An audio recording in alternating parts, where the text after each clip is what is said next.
Buenos días, Kendall. ¿Me escuchas? Buenos días, doctor. Sí se lo escucha. Madrugado. Sí, doctor, una macana. Está haciendo frío, ¿eh? Pero bueno, va a ser prácticamente el día de hoy, es nuestra última clase. El próximo viernes es el examen final. Este fin de semana, si no es esta noche, mañana les voy a pasar el trabajo final. No es un trabajo complicado, es la aplicación, el razonamiento, la interpretación de todo lo que hemos venido abordando a lo largo del semestre, que es la base para que puedan ustedes entrar el próximo semestre a esto que estamos viendo de manera muy, no superficial, sino un pantallazo para que puedan ya ubicarse de lo que la materia de contratos se va a tratar, que definitivamente va de la mano de las obligaciones, porque las obligaciones son fuente de los contratos, ¿cierto? Al constituirse una obligación, es lógico que esa obligación se va a constituir en un documento llamado contrato. Entonces, ciertamente es bastante ampuloso el tema de contratos, tiene bastantes temas, pero fuera de ello, que puede significar el sustento teórico, el sustento doctrinal, la revisión del Código Civil en el acápite de lo que es contratos. Lo importante, por lo menos cuando me toca dictar esta materia, independientemente del aprendizaje teórico, de revisar la norma, revisar jurisprudencia, cómo se interpreta, qué es lo que dice, cómo abordan los jueces cuando algún tema de contrato llega a juicio, independientemente de todo ello que es importantísimo conocer y aprender, tenemos que aprender a redactar contratos, ¿cierto? De nada sirve que tengamos y conozcamos o aprendamos todo el sustento teórico, todo el sustento doctrinal, y llegado el momento de haber terminado en el avance de la materia el tema de contratos, no sepamos redactar el más mínimo contrato, ¿no? Entonces, hay que prepararse para aquello. Buenos días, Natalie, ¿cómo estás? Buen día, doctor. ¿Cómo Bien, estás? gracias. ¿Me escuchas bien? Sí, doctor. Ok. Entonces, acá conversábamos con Kendall, prácticamente hoy es nuestra última clase. El día viernes de la próxima semana tenemos nuestro examen final. Entre hoy y mañana les voy a dejar el trabajo final formativo que platicábamos. Va a consistir precisamente en la aplicación de todo lo que hemos venido avanzando y aprendiendo en este semestre. Lean bien, siempre les recomiendo leer bien las instrucciones que se les da en el archivo adjunto, por eso me permito hacer una hojita aparte para que puedan leer y establecer en qué consiste el trabajo. ¿Listo? Denia también se ha conectado. Buen día, Denia. Buen día, doctor. ¿Cómo estás? Buen día. ¿Mucho frío? Sí, doctor. Está haciendo frío, ¿no? Muchas personas me decían ayer, no ha hecho mucho frío, pero yo he sentido más frío el día de ayer en la mañana. No sé cuál será el asunto para que unos sientan más y unos sientan menos, ¿no? Bien, a ver, retomemos el tema. El día de ayer, un poco que he querido hacer esa revisión de jurisprudencia, les decía, para que puedan más o menos entender en qué va a consistir el trabajo final. Pero bueno, todo va a estar explicado en el archivo adjunto que les voy a mandar a plataforma. Retomemos el último tema prácticamente que tiene que ver con los requisitos del contrato. Vimos el consentimiento, puede ser expreso, tácito. Si es expreso, puede ser verbal o escrito. Si es tácito, se denota de los actos que una persona realiza y que hacen presumir que, por ejemplo, pues ha consentido, ha aceptado el contrato acordado, ¿cierto? Pero este consentimiento, decíamos, puede adolecer de vicios, puede adolecer de ciertas situaciones o condiciones que en algún momento podrían invalidar un contrato. Lógicamente eso lo van a desarrollar en el transcurso de la materia el próximo semestre, pero es importante conocer que así como el consentimiento debe ser voluntario, libre de toda presión, libre de todo error, de todo dolo, entonces puede en algún momento generar vicios que, como les digo, en algún momento podría inclusive significar la invalidez del contrato. El error habíamos manifestado que significa una falsa apreciación de la verdad, una falsa apreciación de la realidad, una equivocación en la apreciación que podamos realizar de algo, ¿no? Como dicen algunos autores. El dolo ustedes lo manejan perfectamente. Y como bien decía en la anterior clase, la intencionalidad, la premeditación, ¿cierto? Ya fue planificado realizar cierta acción, entonces genera también y se constituye como vicio del consentimiento en materia civil. La violencia como aquel acto contrario a las normas, contrario a la voluntad de una persona, forzar, coaccionar, y pues la teoría lo clasifica en violencia psicológica, violencia física, violencia emocional, violencia laboral, violencia económica y conforme ustedes conocen, todas las violencias que contempla inclusive la ley 348. Lo que quiere decir que en el requisito del consentimiento dentro de un contrato, este consentimiento debe ser libre y puro, exento y alejado de todo vicio, sea dolo, sea error, sea peor, si es violencia. ¿Ya? Entonces, la doctrina y el derecho objetivo reconocen y clasifican, por ejemplo, al dolo en nuestra legislación civil de 3 clases, les había comentado para recordar. Tenemos el dolo esencial, que lo van a desarrollar plenamente en el avance de la materia. Tenemos el dolo, el error sustancial, ¿no? Y tenemos el error de cálculo. Solo como ejemplo, el error esencial es aquel error que tiene que ver sobre la naturaleza del objeto del contrato. ¿Ya? Sobre la naturaleza del objeto del contrato. El error sustancial, como su nombre dice, tiene que ver con respecto al error de la sustancia, la calidad del bien o la cosa motivo del contrato, o en su caso la calidad o cualidad de las personas como sujetos del contrato. ¿Sí?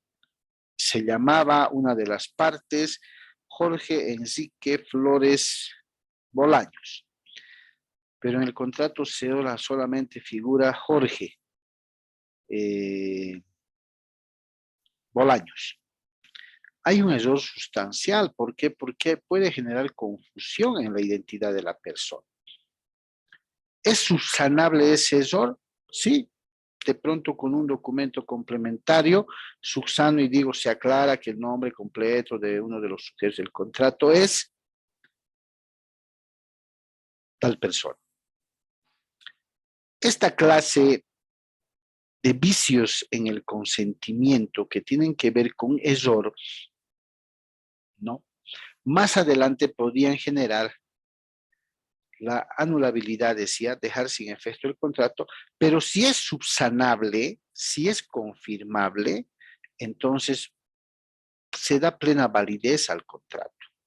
Por ejemplo, si el señor Enrique dice, sí, hubo un error al dictar mi nombre, tengo 2 nombres y mis 2 apellidos, subsana con un documento complementario, aclara, es una manifestación expresa de que sí quiere firmar el contrato. Por eso es catalogado como un vicio del consentimiento. ¿Ya? El dolo ya les he dicho, en un contrato tiene que ver con alguna intencionalidad de una de las partes, de que con alguna artimaña bien pensada, bien planificada, persiga o busque hacerle firmar el contrato a la otra. ¿Para qué? Para que seguramente más adelante haya algún beneficio ilícito o haga que disponga de sus bienes en ese contrato que está firmando y pues a la postre le signifique perjuicios en el patrimonio de esa persona. Entonces tiene que concluir la intencionalidad, la premeditación. La violencia, pues nadie puede forzarte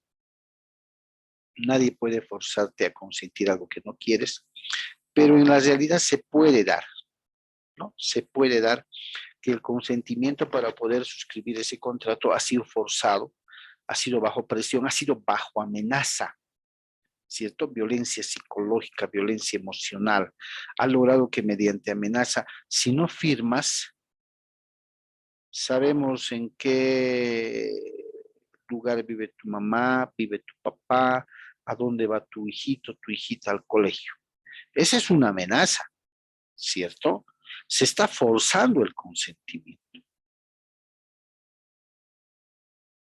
Llegado el momento, la persona perjudicada, aquella que ha sido forzada en su consentimiento, puede alegar la invalidez del contrato. ¿Por qué? Porque el consentimiento suyo ha sido logrado mediante violencia. Y ese es un acápite que lo van a ver a lo largo del semestre cuando les toque pasar la materia de contratos. Dentro de esta misma figura de la violencia como vicio del consentimiento, el Código Civil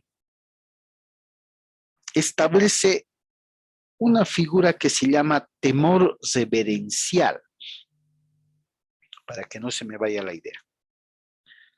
Si yo separo las dos palabras por sí solas y busco el significado, ¿qué quiere decir temor? ¿Qué significa temor?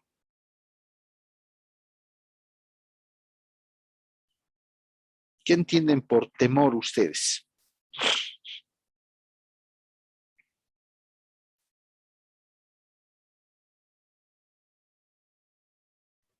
Miedo, doctor. Miedo, ¿cierto? Miedo. ¿Y reverencial o reverencia qué significa?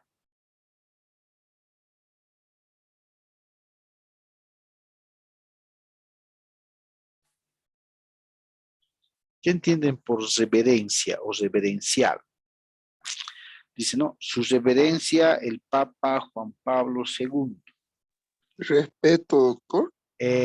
Más o menos, respeto, algo majestuoso, ¿no? Algo solemne, digamos ahí. Fíjense que la violencia es un vicio del consentimiento. Se entiende que ha habido violencia cuando la aceptación, la expresa aceptación de una de las partes del contrato ha sido forzada, ha sido mediante coacción, ¿no? Amenazas. Se contrasta con el temor reverencial como el Código Civil en su momento, cuando lo analicen con referencia al temor reverencial, dice, el temor reverencial por sí solo no constituye un vicio del consentimiento, siempre y cuando no se haya usado la violencia. Como que una definición muy técnica y wow, dice que el temor reverencial no se constituye en vicio del consentimiento siempre y cuando no se haya usado la violencia. Si se ha usado la violencia, pues claro que hay un vicio, ¿cierto? Entonces nace el ejemplo y dice, a ver, por ejemplo, Denia, si yo te digo, si tú no firmas este contrato, Denia, Diosito te va a castigar. ¿Se podría decir que hay violencia, dolo o error?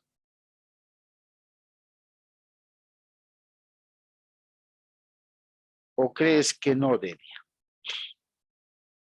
Yo te digo, Denia, no firmas este contrato, Diosito te va a castigar. ¿Es creíble?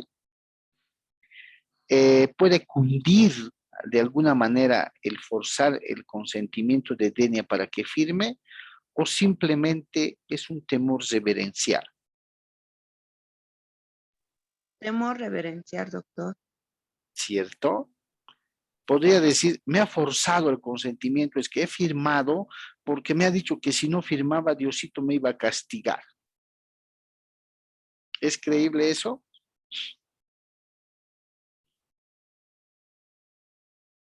O al revés, ¿no? Kendall, si no firmas este contrato, le voy a decir a Satanás que te visite esta noche. ¿Creíble o no creíble? No creíble. Podría sustentar esa amenaza, llamémosle así, esa generación de temor reverencial para decir, yo no quería firmar, me han amenazado porque me han dicho que Satanás me iba a visitar.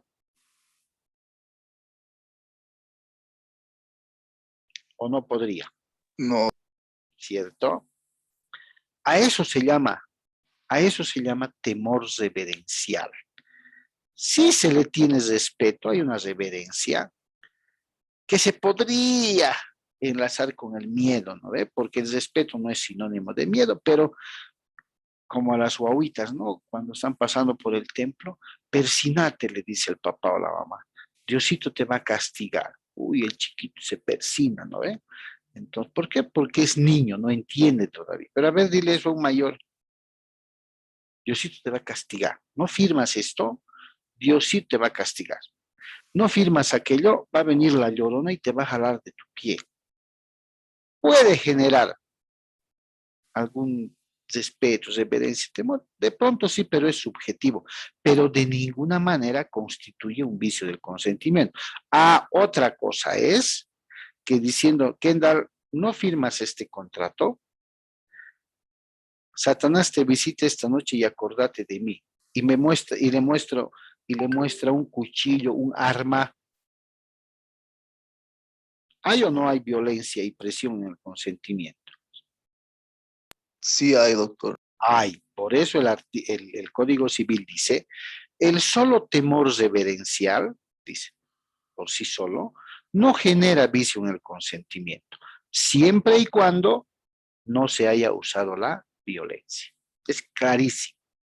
Entonces, cuando vean ese tema, por ejemplo, que tiene que ver con el consentimiento, es claro identificar que no podría el solo temor reverencial generar un vicio en el consentimiento, salvo que en el mismo se haya usado un acto de violencia, ¿cierto? Una actitud de violencia.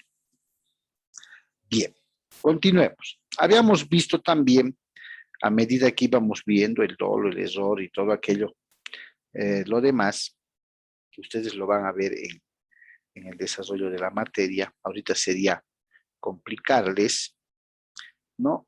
Vamos a continuar viendo los otros requisitos del contrato. Eso sí es importante, ¿no? Eso sí es importante. Bien.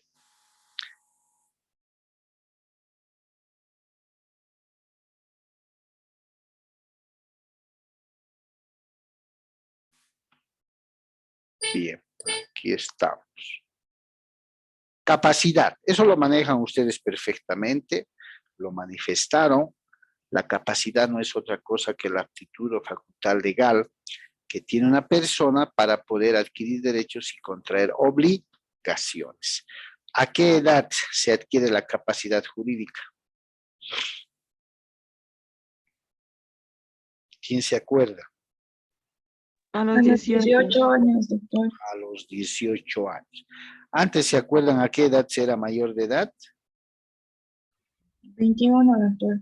21. Después nace una ley que modifique ese acápite del Código Civil y establece que la mayoría de edad en Bolivia se la adquiere a los 18 años de edad, ¿cierto?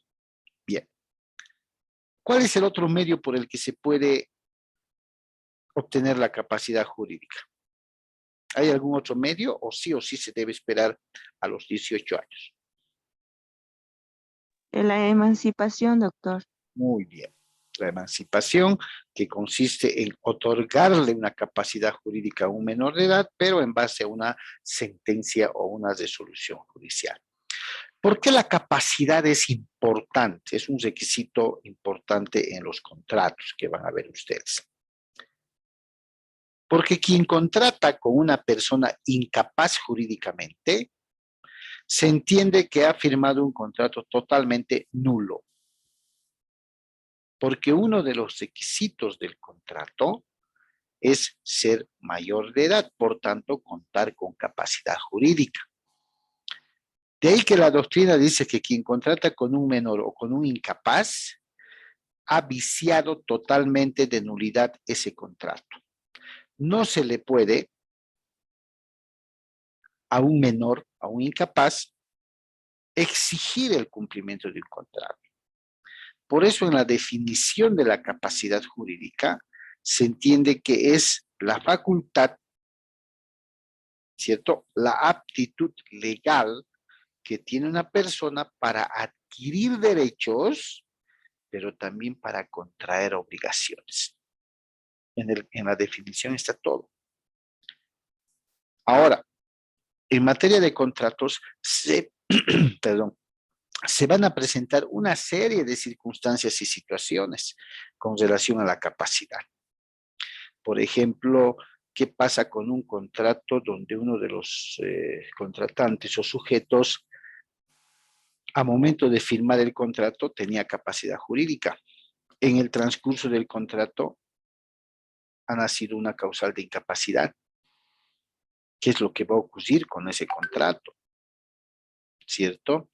O hay un artículo que establece qué ocurre o qué significa cuando se dice que quien a momento de firmar el contrato era capaz, no, quien antes de firmar el contrato era capaz jurídicamente, pero a momento de firmar era incapaz de querer y entender lo que estaba firmando. Un trabalenguas, ¿no? A ver, cuando acordaron tenía capacidad, ¿cierto? Pero cuando llegó el momento de firmar era incapaz de querer y entender cómo es el asunto. Es capaz o no es capaz. Entonces, ¿quién podría dilucidar eso de que podría a momento de acordar ser capaz, pero a momento de firmar, en ese momento era incapaz de querer y entender lo que estaba firmando? ¿Cuándo podría darse esa situación o circunstancia?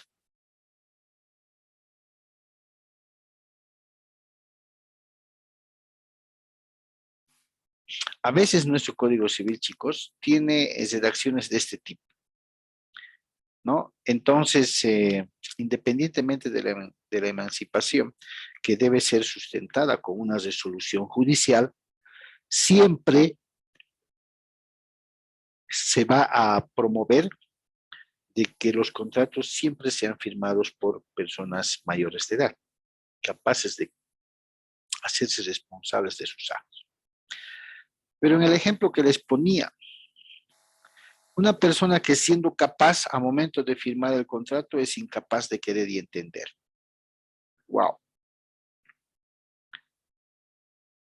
Este ejemplo tiene que ver con estas situaciones especiales en las que siendo mayor de 18 años, lúcido, ¿no? Totalmente capaz, a momento de firmar el contrato se encuentra bajo los efectos del alcohol, bajo los efectos de alguna droga, de alguna sustancia. Por eso dice que a momento de firmar el contrato es incapaz de querer y entender. ¿Se dan cuenta? Esa situación también puede invalidar un contrato. Perfecto.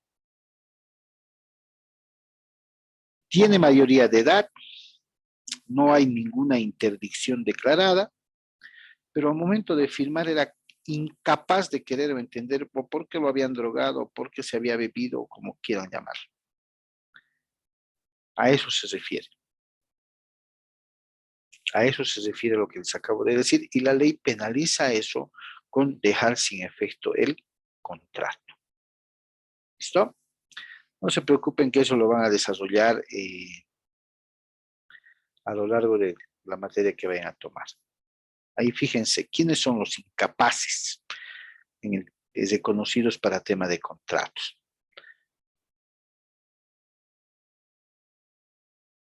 Son incapaces de contratar los menores de edad. Los interdictos. Ustedes conocen bien quiénes son los interdictos. Y en general, aquellos a quienes la ley prohíbe celebrar ciertos contratos. ¿Cierto? Eso debe quedar clarísimo. Ahora bien, el contrato realizado por persona no sujeta a interdicción, ahí está lo que les decía. Es decir, no está incapacitado, quiere decir, es una persona capaz, pero incapaz de querer o entender en el momento de celebración, se considera como hecho por persona incapaz si de dicho contrato resulta un grave perjuicio. Claro. Y la doctrina nos explica este artículo y dice, claro, es capaz, no es declarado interdicto, no está incapacitado jurídicamente, pero en el momento de firmar el contrato era incapaz de querer y entender. O sea, ¿cómo se explica esto? Y se explica de la manera que les acabo de manifestar. Las personas que por alguna circunstancia, a momento de firmar el contrato, se encuentran incapacitados, ya sea por consumo de alcohol, consumo de alguna sustancia o droga, ¿no? Por tanto, dice, ese contrato va a poder ser dejado sin efecto, peor si esa situación de incapacidad ha generado perjuicio. Ahí está, menores de edad, interdicto y los incapaces de querer y entender. Ahí está la modificación de la que les hablaba, ¿no? Menores de 18 años son considerados incapaces. Mayores de 18 años ya son capaces. Y la ley 2089 de mayo 5 del 2000 modifica el artículo 4 de nuestro Código Civil, estableciendo que la mayoría de edad ya no es a los 21 años, sino a los 18. Los interdictos declarados los conocen ustedes. Ahí está. Caso de incapacidad temporal, efecto de enfermedad, drogas, alcohol. No es provocado por la otra parte de pronto, pero genera una incapacidad en la firma del contrato. Bien. Veamos el objeto del contrato como requisito. Nunca se olviden que el objeto en un contrato es el para qué. ¿Ya? Es el para qué del contrato. Y la causa es el por qué, los motivos que me generan, que me mueven a firmar ese contrato. Veamos de manera muy sucinta qué es el objeto del contrato. Una noción doctrinal dice, se refiere a la prestación, ¿no? Al para qué, por eso les decía. A la prestación o a un bien económico que va a ser parte del contrato. Ejemplo, en un contrato de préstamo de dinero, ¿cuál será el objeto de ese contrato? ¿Cuál es el para qué de ese contrato? ¿Qué me dice? Tendría que preguntarme, ¿para qué estoy firmando ese contrato? Hablando de un contrato de préstamo. ¿Cuál es el objeto de ese contrato?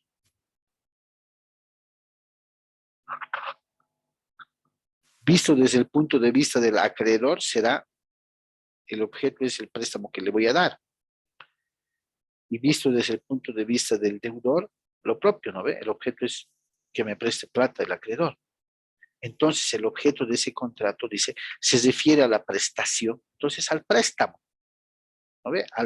Al fin de prestar dinero, o al bien económico, que también es el monto de dinero que se va a otorgar en préstamo.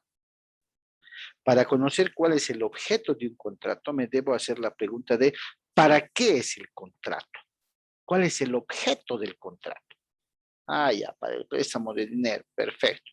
Si se tratara de un contrato de compra-venta, y me hago la pregunta, ¿para qué voy a firmar este contrato? ¿Cuál es el objeto que tiene este contrato? ¿Cuál sería? Vender o comprar, ¿cierto? Entonces, de esa manera se define a lo que es el objeto del contrato. Ahora, esto sí es muy importante y se los tengo que decir, esto lo van a reiterar lógicamente en la próxima materia. Si bien el objeto es un requisito del contrato, no puede faltar porque no se concibe un contrato sin objeto, ¿cierto? No se concibe siquiera un contrato sin motivo. Si no tengo motivo, no hay causa para que firme el contrato. ¿Para qué firmaría un contrato? ¿Sí? Por tanto, el objeto es un requisito del contrato que no puede faltar.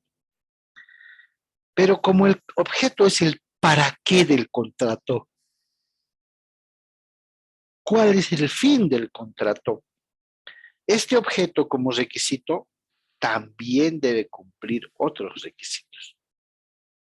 Y esto es muy importante porque si no cumple el objeto con estos otros requisitos, podría también invalidarse el contrato. Pero ¿cuáles son estos requisitos del objeto? El objeto del contrato, el para qué firmo el contrato, debe ser siempre lícito. Porque si es ilícito, ese contrato no es válido. Fuera de ser lícito, tiene que ser determinable, realizable, alcanzable, quiero decir. A ver, si yo les firmo un contrato a todos ustedes, Kendall, Natalie, Denia, Noelia, Laura, Isidro, en el que me comprometo a que por la suma de $1,000 y en el plazo de 30 días, yo les voy a bajar una estrella del cielo. Analicemos los requisitos. ¿Ese tipo de contrato estará en el Código Civil nominado? No creo. Por tanto, es un contrato atípico. ¿Es lícito el objeto?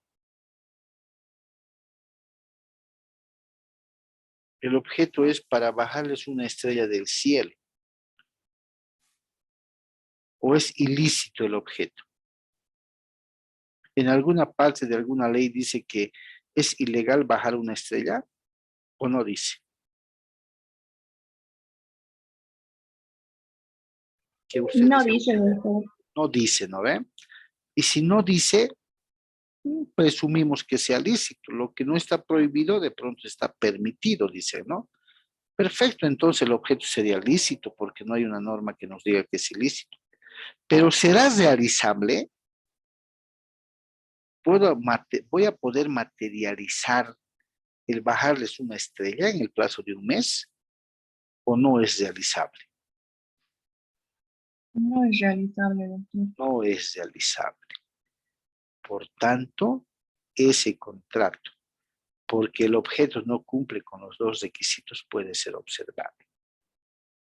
¿Se dan cuenta? Otro ejemplo. Pongo un anuncio y digo, busco personal masculino de 21 años hasta 25 para realizar tareas de fabricación de droga en el Chapare. ¿Cuál va a ser el objeto del contrato? ¿El para qué? Necesito personal para fabricar droga. Ese es el objeto. ¿Es lícito o es ilícito? Ilícito, doctor. Ilícito. ¿Tendrá validez legal ese contrato o no tendrá?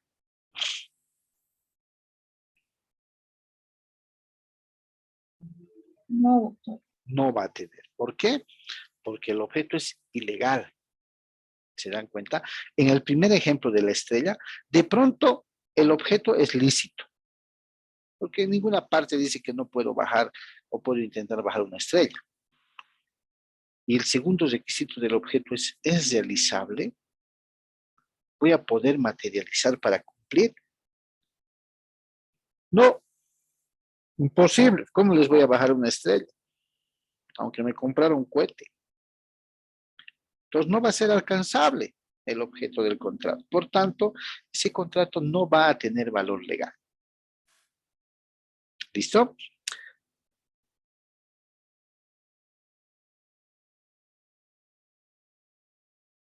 A ver, aquí está. Determinación del objeto. ¿Quiénes van a determinar, quiénes van a señalar el objeto de un contrato? Las partes. ¿Sí o no? Los sujetos van a determinar mediante su acuerdo cuál es el trato al que están llegando.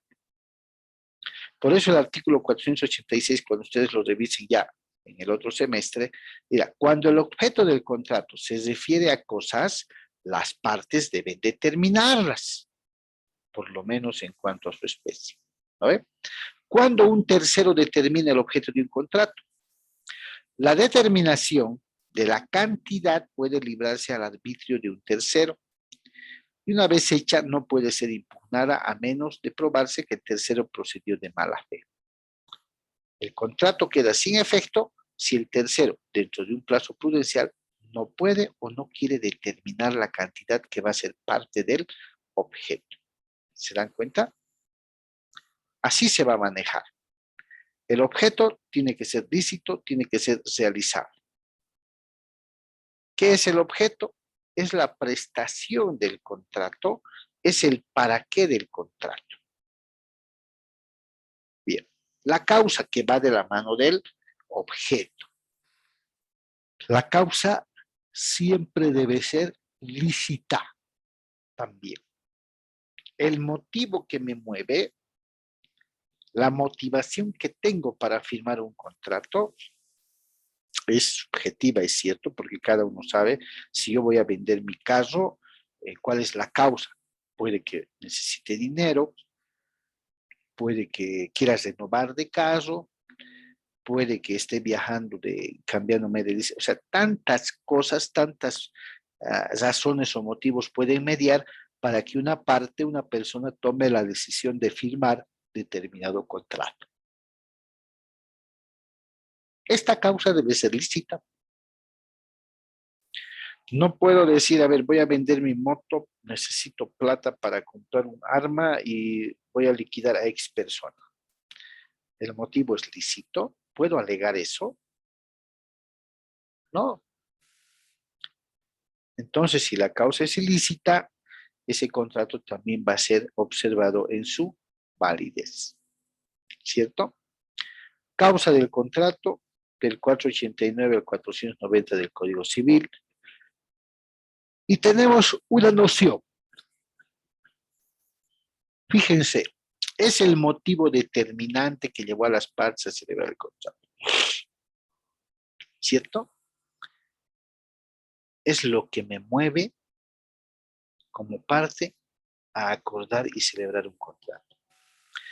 Debe ser existente, verdadero y lícito. Natalie, yo tengo una estrella que hace muchos años cayó con un meteorito en la casa, te vendo. ¿Cuál es la causa? De pronto necesito plata. Me voy al objeto. ¿Existirá la estrella en la casa, en mi casa? ¿Será verdad? ¿O es poco probable?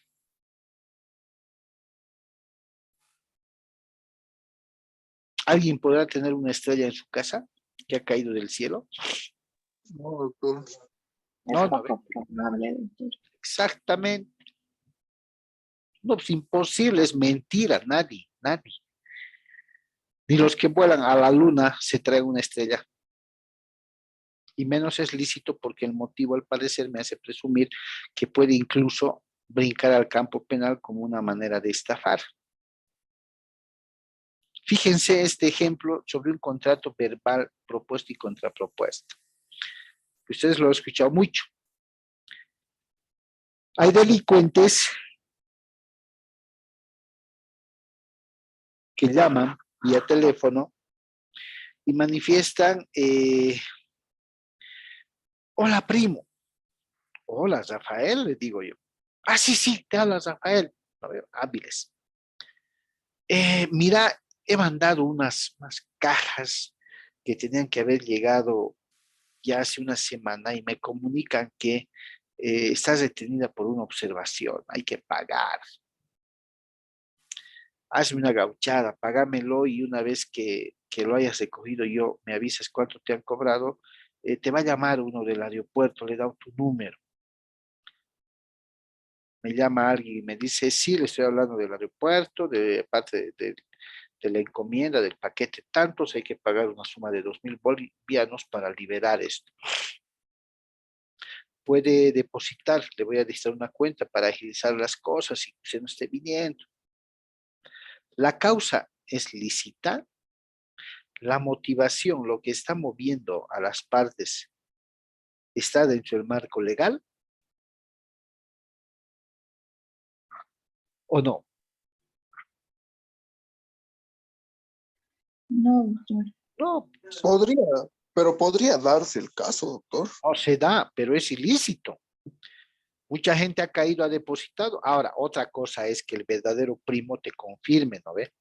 Te mande foto del voucher, de todo. Ah, esa es otra cosa. Pero hay muchos de estos actos delincuenciales que se están aprovechando de todo. A ver, chicos, se nos va a cortar la sesión. Permítanme 2 segundos, corto esta y les vuelvo a pasar, por favor, el link, ¿ok?